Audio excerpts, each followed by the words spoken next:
Assalamualaikum warahmatullahi wabarakatuh. Apa kabarnya teman-teman, sahabat channel Bang Soal? Baik-baik saja kan tentunya ya. Semoga senantiasa diberikan kesehatan, diberikan kelancaran dalam setiap aktivitasnya. Oke teman-teman semuanya, kembali lagi dengan channel Bang Soal yang insya Allah hari ini kita akan membahas latihan ujian sekolah soal IPA kelas 6. Jadi teman-teman semuanya, hari ini kita akan belajar ini dan tentunya share kepada teman-teman yang lain agar teman-teman yang lain juga mendapatkan informasi dari teman. Jadi kan gini ya teman-teman, share ke teman yang lain kelas 6, insya Allah teman-teman dapat ilmu pengetahuan dan teman yang lain juga dapat ilmu pengetahuan. Dan teman-teman semuanya pastikan subscribe channel ini agar teman-teman mendapatkan update informasi terbaru dari kami. Dan sebelumnya kami mohon maaf apabila ada salah pengisian ya. Tentunya teman-teman kami sangat merekomendasikan untuk mengecek kembali di buku referensi yang dimiliki oleh teman-teman semuanya. Nah, hari ini kita akan belajar soal US IPA, namun sebelumnya pastikan subscribe channel ini agar tentunya mendapatkan update informasi dan pastikan share ke teman-teman kelas 6 semuanya. Oke, teman-teman, kita akan mulai sari soal nomor 1. Nah, teman-teman, setiap soal dari kami itu pasti ada kunci jawaban. Nah, di sini sudah ada tanda merah. Sebelumnya tidak ada tanda merah, teman-teman, tapi tanda hitam di sini hitam. Kenapa tanda merah? Karena sebelumnya saya sudah ngambil satu video tapi ternyata tidak ada suaranya. Jadi, teman-teman, kami sudah memilih kunci jawaban atau memilih salah satu jawaban dari soal pilihan-pilihan ini. Jadi teman-teman, ini sudah ada tanda merah, berarti kami memilih jawaban ini. Jika masih meragukan, teman-teman bisa langsung cek ke buku referensi yang dimiliki. Oke, soal nomor 1. Ketam kenari atau ketam kelapa adalah hewan yang memiliki ciri khas untuk memperoleh makanannya. Hewan ini dilengkapi dengan capit panjang yang berfungsi A. Memanjat pohon kelapa dan membantu memberi makan anaknya. B. Melindungi diri dari hewan lain yang mengancam keselamatan. C. Untuk alat mendeteksi keberadaan musuh dan alat keseimbangan. D. Untuk mengupas kelapa agar memperoleh daging buah tersebut. Jadi hewan ketam kenari atau ketam kelapa dilengkapi capit panjang. Kami cari referensinya adalah fungsinya untuk mengupas kelapa agar memperoleh daging buah tersebut ya teman-teman. Ini sudah diberi tanda merah. Oke, kita lanjut ke soal nomor 2. Perhatikan tabel berikut. Rambutan, jambu biji, salam, jati. Dasar pengelompokan tumbuhan di atas berdasarkan A. Jenis akar, B. Bentuk tulang daun, C. Jenis batang, D. Cara berkembang biak. Nah, kami memilih jenis batang. Jadi pengelompokan tersebut adalah jenis batang. Teman-teman, saya akan hapus dulu latihan warna merahnya ya, supaya juga sambil melatih gitu. Saya akan hapus warna merahnya teman-teman. Jadi semuanya hitam ya. Kita lanjut ke soal nomor 4. Soal nomor 3 ya. Teman-teman, kita soal nomor 3. Kita akan bacakan soal nomor 3. Tadi jawabannya kan ini ya, saya beri tanda merah jadi supaya belajar juga. Nih tanda merah. Nomor 2 jenis batang.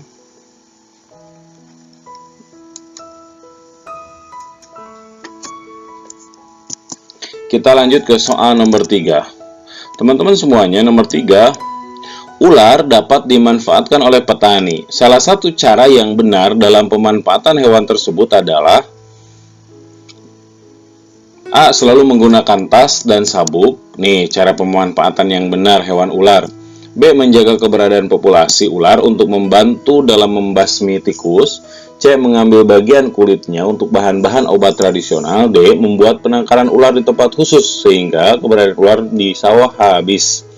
Kami memilih jawaban B, teman-teman. Untuk menjaga keberadaan populasi ular serta untuk membantu dalam membasmi tikus. Kita lanjut ke soal nomor 4. Hewan penyu, rusa bertanduk, merak, dan duyung keberadaannya perlu dilestarikan. Hal ini karena A. Menjaga Hal ini bertujuan A. menjaga keseimbangan ekosistem sesuai komunitas hewan-hewan tersebut, B. agar hewan-hewan tersebut berkembang biak di komunitas yang berbeda, C. agar jumlah populasi hewan tersebut bertambah untuk diekspor ke Eropa, D. menjaga kestabilan harga bahan baku souvenir dari bagian hewan-hewan tersebut. Jawaban kami ini adalah dilestarikan karena untuk menjaga ekosistem komunitas hewan-hewan tersebut. Kita lanjut ke soal nomor 5.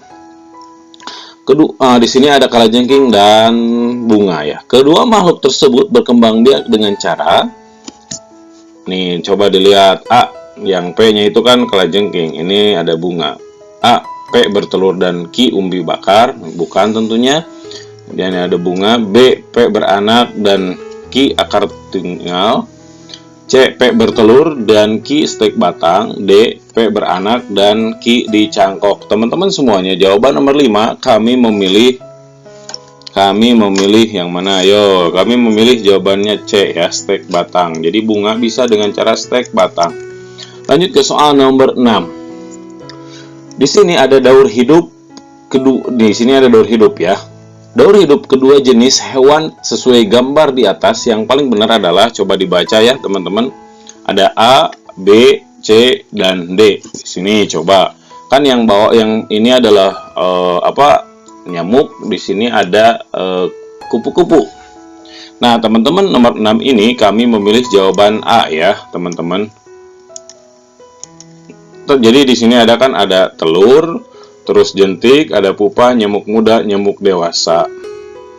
Nah, telur dalam selubung. Nah, kalau ini kan tidak ada telur dalam selubung gitu ya. Oke, kita lanjut ke soal nomor 7. Soal nomor 7, simbiosis parasitisme merupakan salah satu jenis hubungan antara makhluk hidup. Salah satu contoh hubungan tersebut adalah A. Sisa-sisa makanan ikan hiu dimakan oleh ikan remora.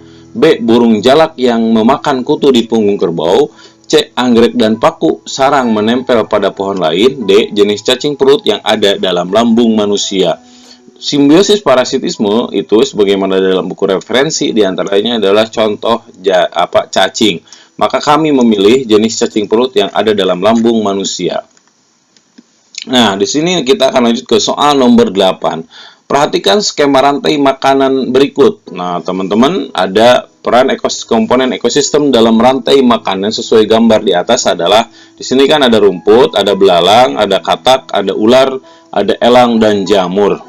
Nah, bisa dilihat teman-teman semuanya, nomor 8 ya, coba pilihan A, B, dan C, dan D. Oke, saya nomor 8, kami nomor 8 memilih jawabannya adalah B, teman-teman. Nanti bisa dicek lagi ya. Kita akan lanjut ke soal nomor 8. Tumbuhan air yang mempunyai ukuran daun lebar dan perakaran yang panjang dapat dimanfaatkan oleh ikan sebagai A. Pengatur suhu, B. Penghasil O2, C. Tempat berlindung, D. Sumber makanan. Dari referensi yang kami dapat bahwa tumbuhan air yang mempunyai ukuran daun lebar dan perakaran yang panjang dapat dimanfaatkan oleh ikan sebagai tempat berlindung. Ya, masih bingung? Cek lagi deh. Oke, lanjut ke soal nomor 10. Kegiatan manusia dalam menggunakan pupuk buatan yang berlebihan akan mengakibatkan hal-hal yang mengganggu keseimbangan lingkungan. Hal ini terjadi karena kelebihan pupuk yang terbawa air ke sungai atau danau menyebabkan A. Unsur hara dalam air sungai atau danau berkurang sehingga gulma eceng gondok dan terganggu ya teman-teman. Yang B. Gulma eceng gondok tumbuh subur menutupi permukaan sungai sehingga makhluk hidup dalam sungai tidak mendapat sinar matahari. Nah, teman-teman dibaca deh A, B, C, dan D. Pilih mana? Kami memilih jawaban nomor 10 adalah B, teman-teman. Karena tertutup sungai tertutup matahari. Kita lanjut, tidak mendapat sinar matahari. Kita lanjut ke soal nomor 11. Nih ada lebah ini, lebah. Hewan mempunyai bentuk mulut seperti gambar di atas merupakan salah satu cara beradaptasi dengan lingkungan. Bentuk adaptasi tersebut bertujuan untuk, di sini ada mulut nih, kan beda-beda ya mulut. Ada mulut burung itu kan beda bentuknya nih. Ini bentuk adaptasi juga itu. A. Menusuk kulit manusia kemudian menghisap darah. Ini nyamuk bukan ya? Ini sepertinya bukan. B. Menjilat makanan berupa nektar dari bunga. Nah, ini jawabannya seperti ini karena di belakang ada tanda-tanda lebah. C. Menyerap makanan terutama yang berbentuk cair. D. Melindungi diri dari musuh yang mengganggu. Teman-teman, kami memilih jawaban B, teman-teman ya. Lanjut nomor 12. Pada batang tumbuhan dikotil terdapat jaringan yang aktif tumbuh, yaitu jaringan kambium. Jaringan kambium pada tanaman dikotil berperan dalam A. Pembesaran ukuran batang tumbuhan. B. Sebagai tempat menyimpan cadangan makanan dan menyerap mineral. C. Menyerap air. D.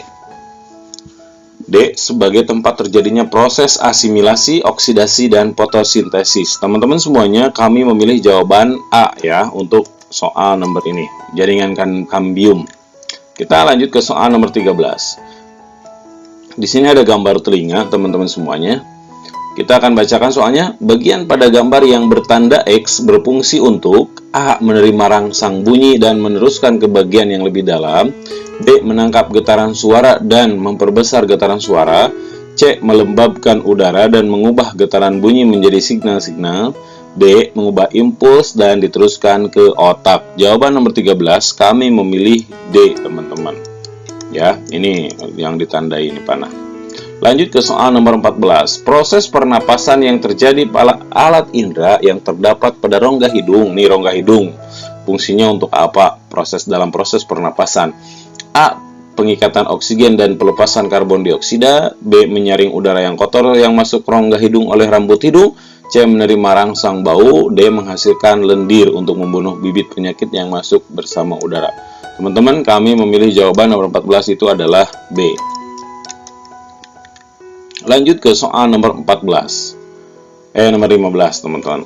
Di sini ada gambar panah nih. Proses yang dilakukan oleh enzim yang dihasilkan oleh alat pencernaan yang ditunjuk dengan tanda panah di sini pada gambar di atas adalah A. Membunuh kuman dalam makanan. B. Mengubah lemak menjadi asam lemak. C. Mengubah zat tepung menjadi zat gula. D. Mengubah protein menjadi pepton. Nomor 15, kami memilih jawaban C, teman-teman. Kita lanjut ke soal nomor 16. Nah, perhatikan gambar peredaran darah berikut. Di sini ada gambar, teman-teman ya. Aliran darah manusia yang banyak mengandung oksigen ditunjukkan dengan urutan. Saya tidak akan menulis, apa yang ini karena banyak, maka saya langsung memilih jawaban. Kami memilih jawaban C, teman-teman. Nomor 16, jawabannya C. Ya. Dicek lagi deh, ya. Ini sebagai sarana penguatan dari teman-teman semuanya. Kita akan lanjut ke soal nomor 17. Perhatikan gambar rangka manusia. Nah, di sini ada gambar kepala. Bagian yang ditunjukkan angka 1 dan 2 pada gambar di atas disebut nih di sini sama di sini. Jawabannya adalah A. Tulang pengumbil dan tulang belikat, bukan. B. Tulang rahang dan tulang dahi. Ya, betul, tapi salah yang satunya. C. Tulang pelipis dan tulang pipi. Ya, salah ini. Yang berikutnya D. Tulang dahi dan tulang rahang bawah. Kami memilih jawaban yang D, teman-teman. Ini adalah tulang paha dan tulang rahang bawah dan dahi. Nomor 18. Nih, langsung saja teman-teman karena soalnya panjang. Ayo diperhatikan. Fungsi mineral zat besi dalam tubuh manusia ditunjukkan pada nomor berapa? Nah, ada apakah A135, B267, C345, atau D458? Ayo dibaca terlebih dahulu. Oke, teman-teman, kami memilih jawabannya adalah B. 267. Kita lanjut ke soal nomor 19. Perhatikan pernyataan berikut. Ayo, teman-teman, nih kita hitung nomor 1 dibaca, nomor 2 dibaca, nomor 3 dibaca, nomor 4 dibaca, nomor 5 dibaca. Ini teman-teman semuanya, kalau ingin sambil belajar berarti di pause dulu ya. Channel YouTube-nya tinggal di pause aja supaya bisa membaca satu persatu.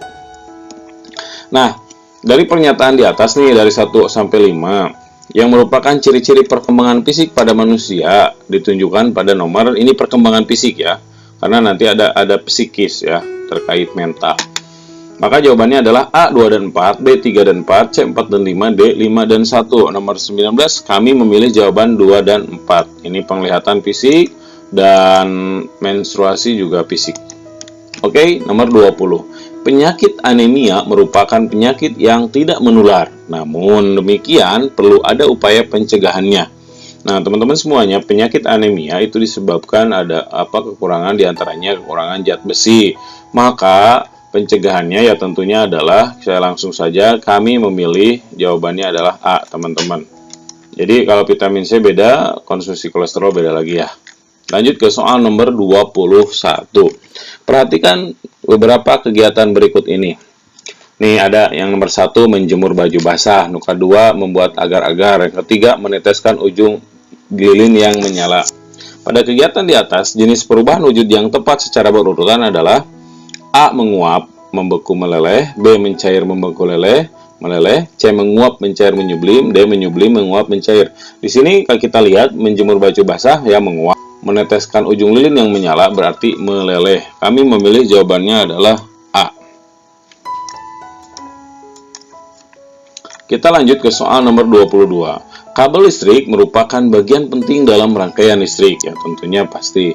Untuk itu, bahan yang digunakan untuk membuatnya harus mempunyai sifat-sifat tertentu antara lain. Nah, semuanya yang A, B, C, dan D, coba teman-teman perhatikan.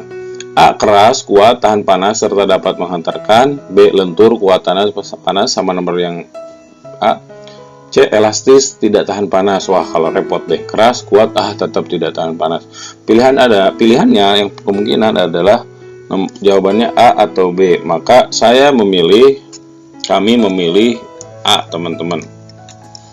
Ya, ingat-ingat teman-teman. Kita lanjut ke soal nomor 23. Nelayan tradisional melaut pada malam hari dan kembali pada siang hari. Kegiatan ini memanfaatkan adanya pengaruh suhu terhadap udara, yaitu, nah, teman-teman semuanya, nomor 23, ayo dibaca ya. Tentunya kenapa ya?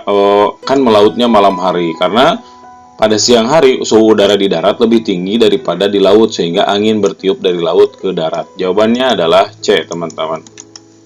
Kita lanjut ke soal nomor 24. Pada saat membakar sampah, nah, membakar sampah kan asap yang membumbung tinggi terasa panas. Hal tersebut termasuk salah satu cara perpindahan panas secara A. Konveksi karena ada pancaran panas yang sampai kepada tubuh kita. B. Konveksi karena panas mengalir bersama udara. Nah, D. C. Konduksi. D. Radiasi. Nah, radiasi itu kan matahari. Nah, kami memilih jawabannya adalah B, teman-teman semuanya. Lanjut ke soal nomor 25. Di sini ada sepeda, ada magnet, ada kipas angin, ada pohon yang jatuh. Nah, jenis gaya yang dimanfaatkan pada kegiatan sesuai berikut kita bahas ya. Nomor 1 ya tentunya gaya gesek. Yang kedua magnet. Yang ketiga listrik dong. Yang keempat ini kan gaya gravitasi. Maka jawaban nomor 25 adalah C, teman-teman. Kita lanjut ke soal nomor 26. Pada gambar di atas termasuk gaya yang dapat mengubah bentuk benda. Jadi bentuk gaya itu bendanya jadi berubah gitu. Nah, kita lihat yang pertama, ini ada nih buat keramik, itu berarti betul berubah. Kedua, nabrak, ya betul kan berubah kan, si pohonnya jadi berubah. Yang ketiga, ya tidak berubah, ini mah tetap. Yang keempat ini berubah. Berarti jawabannya 1, 2, 4, ada nggak? Tidak. A 1, 2, 3, B 1, 2, 4, C 1, 3, 4, D 2, 3, 4. Jawabannya adalah 1, 2, 4. Oke, kita lanjut ke soal nomor 27. Seorang anak di lereng gunung bersepeda tiap hari pada saat berangkat sekolah. Jarak yang ditempuh anak tersebut cukup jauh karena dia menggunakan jalur yang berkelok-kelok. Hal tersebut dilakukan karena agar memperingan kegiatannya. Jenis pesawat sederhana yang digunakan anak tersebut adalah, jadi ini ada seorang anak di lereng gunung bersepeda tiap hari, jarak yang ditempuh anak tersebut cukup jauh karena dia menggunakan jalur yang berkelok-kelok. Jenis pesawat sederhana nih, A. Bidang miring dan kontrol tetap, B. Bidang miring dan kontrol bebas, C. Roda berporos dan blok katrol, D. Roda berporos dan bidang miring. Kami memilih jawaban nomor 27 itu adalah D, teman-teman. Jadi anak itu menggunakan sederhana, roda berporos dan bidang miring. Kita lanjut ke soal nomor 28. Di sini ada gitar ya, serta temannya gitar. Oke, sumber bunyi dari alat pada gambar di atas adalah, nah ini kan coba dilihat A, B, C atau D, teman-teman. Di sini kan ada senar ya. Ada senar ya. Jadi senar ketika bergetar maka memunculkan suara. Nah, maka di sini jawabannya Senar yang bergetar sehingga udara di sekitarnya bergetar dan merambat ke daun telinga. Kami nomor 29 itu adalah B. Lanjut ke soal nomor 29. Itu nomor 28 ya, nomor 28 B. Kita lanjut ke nomor 29. Air sabun saat ditiup akan menghasilkan gelembung-gelembung balon yang berkilauan karena terkena sinar matahari. Peristiwa tersebut menunjukkan si pahat cahaya dapat A. Dipantulkan, B. Dibiaskan, C. Diuraikan, D. Merambat lurus. Nah, jawaban kami adalah diuraikan karena ya gelombang balon berkilauan terkena sinar matahari. Kita lanjut ke soal nomor 30. Perhatikan daftar pernyataan berikut. Pernyataan di sini ada pernyataan ya, perubahan. Teman-teman bisa dilihat satu mangga yang jatuh dari pohon itu masuknya kemana? Ini kami memilih ya teman-teman nomor 30 itu diingat-ingat nomor 30 itu jawabannya adalah A. Kenapa? Karena ya kita sebutkan misalnya bangka yang jatuh dari pohon, bertepuk tangan itu kan energi kinetik menjadi energi bunyi ya, energi gerak kinetik menjadi bunyi. Kita lanjut ke soal nomor 31. Salah satu langkah agar keberadaan minyak bumi tidak cepat habis adalah dengan cara menggunakan energi alternatif. Nah, ini kan masuk ke sumber daya yang diperbarui dan tidak diperbaharui. Contoh-contoh energi alternatif antara lain. Coba alternatif antara lain. Kalau kita lihat matahari, angin, air, dan panas bumi. Nah, ini betul ya. Alternatif ini matahari, angin, air, dan panas bumi. Nah, kalau B batu bara ini jelas tidak bisa. B solar sama juga bukan energi alternatif karena akan cepat habis. Ini termasuk bukan energi alternatif. Maka kami memilih nomor 31 itu adalah A jawabannya. Kita lanjut ke soal nomor 32. Perhatikan gambar rangkaian listrik. Berdasarkan gambar rangkaian listrik tersebut, jika saklar S2 ini ya, diputus sedangkan saklar S1 dan S3 disambung, maka yang terjadi, nah teman-teman semuanya pastikan jalur ke sumber listrik dan saklarnya itu nyambung. Kalau diputus berarti ya otomatis maka padam. Maka di sini kalau S2-nya yang diputus, maka yang putus hanya yang C saja. Kalau karena yang lihat nih kabel kan nyambung kan di sini nggak diputus. Ini ke sini ya. Maka jawaban kami adalah C, teman-teman. D ya.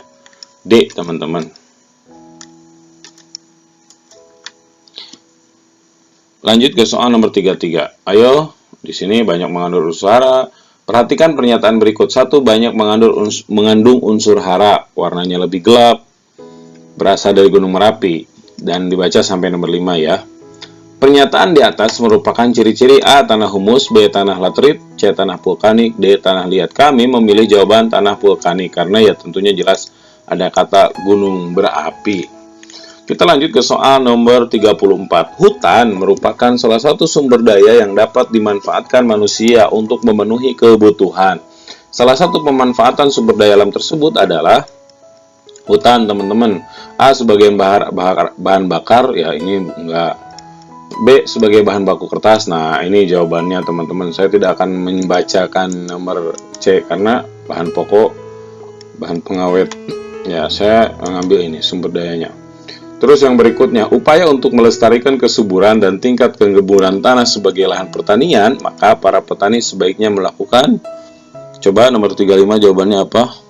Nah, teman-teman, kami memilih jawabannya B, rotasi ya. Rotasi tanaman secara ini dengan baik. Boleh dibaca-baca dulu yang mana ya, silakan. Kami memilih B. Kita lanjut ke soal nomor 36. Pengelompokan sumber energi yang dapat diperbaharui dan tidak dapat diperbaharui pada tabel di bawah ini yang benar adalah A. Matahari, air, contoh sumber energi yang dapat diperbaharui matahari, air, dan bensin. Ini bukan ya, karena bensin tidak dapat diperbaharui. B. Angin, bensin, dan solar. Nah, ini tentunya tidak dapat diperbaharui. C. Matahari, angin, dan batu bara. Ini batu bara tidak dapat diperbaharui. Nah, D jawabannya adalah angin. Maka kami memilih jawabannya adalah D, teman-teman. Nah, ini pastikan sumber energinya dicek. Kita lanjut ke soal nomor 37. Nah, di sini ada planet, ada ciri-ciri planet. Teman-teman, nomor 37 saya langsung pilih jawabannya deh supaya agak nggak lama bacanya. Soalnya teman-teman takut terlalu lama jenuh gitu. Kita soal ke nomor 38. Di sini ada gerakan pernyataan di atas. Di sini ada nomor 1, nomor 2, nomor 3, nomor 4, nomor 5. Coba cek. Pernyataan di atas yang merupakan akibat gerakan bumi mengelilingi matahari ditunjukkan pada nomor. Nah, bumi mengelilingi matahari. Kami memilih jawaban nomor 38 ini adalah D, teman-teman. 2, 3, 5. Ini akibat bumi mengelilingi matahari. Kita langsung ke soal nomor 39. Nomor 39, gambar gerhana matahari cincin yang benar adalah, nih, kami memilih nomor 39 itu adalah C, teman-teman. C ya, yang ini.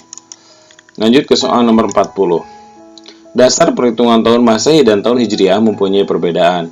Pernyataan berikut yang paling benar tersebut adalah, langsung saja teman-teman, untuk penanggalan Hijriah atau Komariah itu didasarkan pada kala revolusi bulan terhadap bumi. Ini kami jawabannya.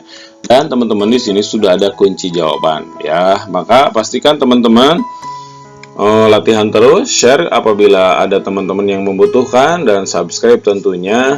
Insya Allah menjadi ilmu pengetahuan untuk kita semuanya. Dan jika ada kesalahan, mohon maaf yang sebesar-besarnya. Bukan kami bermaksud mengecoh, tapi tentunya ini adalah murni kesalahan kami. Itu saja, subscribe channel ini. Terima kasih, share kepada teman semuanya. Assalamualaikum warahmatullahi wabarakatuh.